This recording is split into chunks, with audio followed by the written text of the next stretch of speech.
ക്രിസ്തുവിൽ സ്നേഹം നിറഞ്ഞവരെ, ഇന്ന് ഒരു റോമൻ ഓഫീസർ യേശുവിനെ ഒരു വ്യത്യസ്തമായിട്ടുള്ള അപേക്ഷയുമായിട്ട് സമീപിക്കുന്നത് നാം സുവിശേഷത്തിൽ കാണുന്നുണ്ട്.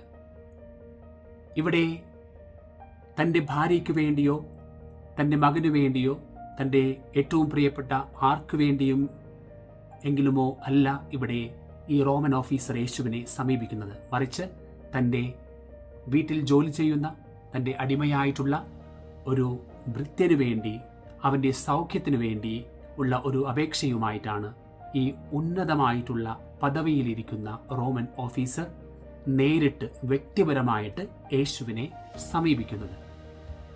ഇവിടെ ഇദ്ദേഹത്തിൻ്റെ ഈ ആദ്യത്തെ പ്രവൃത്തിയിൽ നിന്ന് തന്നെ നമുക്ക് ഒരു പാഠം ഉൾക്കൊള്ളുവാനായിട്ട് സാധിക്കും.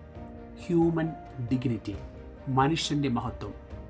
അവൻ്റെ പദവിയോ അവൻ്റെ കുലമോ അവൻ്റെ മറ്റുള്ള ഫാമിലി ബാക്ക്ഗ്രൗണ്ടോ ഒന്നും നോക്കാതെയാണ് ഇവിടെ നേരിട്ട് അവൻ്റെ വൃത്തിനു വേണ്ടി ഈ റോമൻ ഓഫീസർ, ഈ ശതാധിപൻ യേശുവിനെ സമീപിക്കുന്നത്. അവൻ്റെ പദവി നോക്കാതെയുള്ള, അവനെ ബഹുമാനിക്കുവാനായിട്ടുള്ള, അവൻ്റെ മാനുഷികമായിട്ടുള്ള മഹത്വം മനസ്സിലാക്കാനായിട്ടുള്ള കഴിവ്. ഇത് നമുക്ക് നമ്മുടെ ജീവിതത്തിലും പ്രാവർത്തികമാക്കാവുന്നതാണ്. ഏതൊരു മനുഷ്യനുമായിക്കൊള്ളട്ടെ, നമ്മുടെ മുന്നിൽ വരുന്ന ഓരോരുത്തരിലും ദൈവമുണ്ട്. ദൈവത്തിൻ്റെ ഛായയിലും സാദൃശ്യത്തിലുമാണ് ഓരോരുത്തരും സൃഷ്ടിക്കപ്പെട്ടിട്ടുള്ളത്. അതിനാൽ എല്ലാവരും ബഹുമാനവും ആദരവും നമ്മുടെ സഹായവും അർഹിക്കുന്നുണ്ട്. രണ്ടാമതായിട്ട്, യേശുവിൻ്റെ ഉന്നതമായിട്ടുള്ള, ഏറ്റവും ഉന്നതമായിട്ടുള്ള അധികാരത്തെ തിരിച്ചറിയുന്ന ശതാധിപൻ.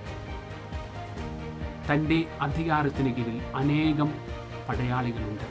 തൻ്റെ ആജ്ഞയുടെ ശക്തി അറിയാവുന്ന വ്യക്തിയാണ് ഈ ശതാധിപൻ. അതുകൊണ്ട് തന്നെ ഈ യേശുവിലുള്ള ഡിവൈൻ പവർ, ദൈവികമായിട്ടുള്ള ശക്തി, പ്രകൃതിക്ക് അതീതമായിട്ടുള്ള, പ്രകൃതിക്ക് ഉന്നതമായിട്ടുള്ള ശക്തി തിരിച്ചറിയുന്ന ശതാധിപനെ നമുക്ക് കാണാനായിട്ട് സാധിക്കും. അതുകൊണ്ട് തന്നെയാണ് യേശുവിനെ നേരിട്ട് സമീപിക്കുന്നത്.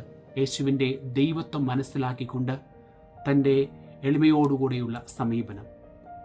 പ്രിയപ്പെട്ടവരെ, ഇവിടെ ഈ രണ്ട് ക്വാളിറ്റി നമുക്ക് നമ്മുടെ ജീവിതത്തിലേക്ക് എടുക്കുവാനായിട്ട് സാധിക്കും.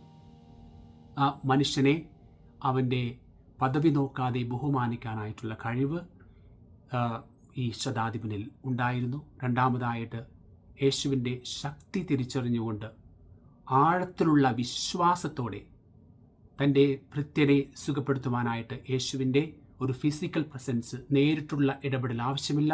യേശുവിൻ്റെ വാക്കു മാത്രം മതി തൻ്റെ ഭൃത്യൻ സുഖപ്പെടുത്തുവാനായിട്ട്, അതുമാത്രം മതി എന്നുള്ള ആ ആഴത്തിലുള്ള വിശ്വാസം ഈ ശതാധിപനുണ്ടായിരുന്നു. ഈ രണ്ട് ക്വാളിറ്റിയും നമുക്ക് നമ്മുടെ ജീവിതത്തിൽ അനുകരിക്കാവുന്നതാണ്. ഇവിടെ യേശുനാഥൻ ഈ സുവിശേഷ ഭാഗം പറഞ്ഞ് അവസാനിപ്പിക്കുന്നത് മനോഹരമായിട്ടുള്ളൊരു വാക്കിലൂടെയാണ്. ആ ശതാധിപനെ പ്രകീർത്തിച്ച ശേഷം, ശതാധിപൻ്റെ വിശ്വാസത്തെ പ്രകീർത്തിച്ച ശേഷം യേശുനാഥൻ പറയുന്നത് മനോഹരമായിട്ടുള്ള വാക്കുകളാണ്.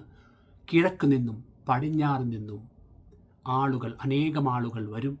അബ്രാഹത്തോടും യിസ്ഹാക്കിനോടും യാക്കോബിനോടുമൊപ്പം സ്വർഗരാജ്യത്തിൽ വിരുന്നിന് ഇരിക്കുമെന്ന് പറഞ്ഞുകൊണ്ട് ഒരു യൂണിവേഴ്സൽ ബാങ്ക്വറ്റ്, നാം ഒരു വളരെ എല്ലാവരെയും ഉൾക്കൊള്ളുന്ന ഒരു വിരുന്ന്. പ്രിയപ്പെട്ടവരെ, നാം എല്ലാവരും പലതരത്തിലുള്ള വിരുന്നുകളിൽ പങ്കെടുത്തിട്ടുണ്ട്. നമ്മുടെ വീട്ടുകാർ നടത്തുന്ന, അല്ലെങ്കിൽ ഏതെങ്കിലും ഒരു കമ്പനി നടത്തുന്ന, അല്ലെങ്കിൽ ഏതെങ്കിലും രാജ്യങ്ങൾ നടത്തുന്ന പല രീതിയിലുള്ള വിരുന്നുകൾ നമ്മൾ കണ്ടിട്ടുണ്ട്. അവർക്ക് ഏറ്റവും പ്രിയപ്പെട്ടവരെ മാത്രം വിളിക്കുന്ന ഒരു വിരുന്നുകളിലാണ് നാം ഇതുവരെ പങ്കെടുത്തിട്ടുള്ളത്. എല്ലാവരെയും ഉൾക്കൊള്ളുന്ന ഒരു വിരുന്ന് നാം കേട്ടിട്ടില്ല. എന്നാൽ യേശുനാഥൻ പറയുന്ന വിരുന്ന് എല്ലാവരെയും ഉൾക്കൊള്ളുന്ന വിരുന്നാണ്. ഏത് രാജ്യക്കാരെയും, അവരുടെ മതമോ അവരുടെ രാജ്യമോ നാഷണാലിറ്റി ഒന്നും നോക്കാതെയുള്ള എല്ലാവരെയും ഉൾക്കൊള്ളുന്ന ഒരു വിരുന്നിനെക്കുറിച്ച് യേശുനാഥൻ പറയുന്നു. ഈ വിരുന്നിൽ പങ്കെടുക്കാനായിട്ടുള്ള കീയും യേശുനാഥൻ്റെ ഈ സുവിശേഷ ഭാഗത്ത് നമുക്ക് കാണാനായിട്ട് സാധിക്കും. ഒന്ന്, ആ ആഴത്തിലുള്ള വിശ്വാസം. രണ്ടാമത്, എളിമ. എല്ലാവരെയും ഒരുപോലെ കാണാനായിട്ടുള്ള എളിമയുള്ള മനസ്സ്, മറ്റുള്ളവരെ ബഹുമാനിക്കാനായിട്ടുള്ള മനസ്സ്. ഈ രണ്ട് ക്വാളിറ്റി, ഹ്യൂമിലിറ്റിയുടെ, എളിമയുടെ ഒരു ക്വാളിറ്റിയിൽ ഒന്നാണ് മറ്റുള്ളവരെ ഒരുപോലെ കാണാനായിട്ടുള്ള കഴിവ്.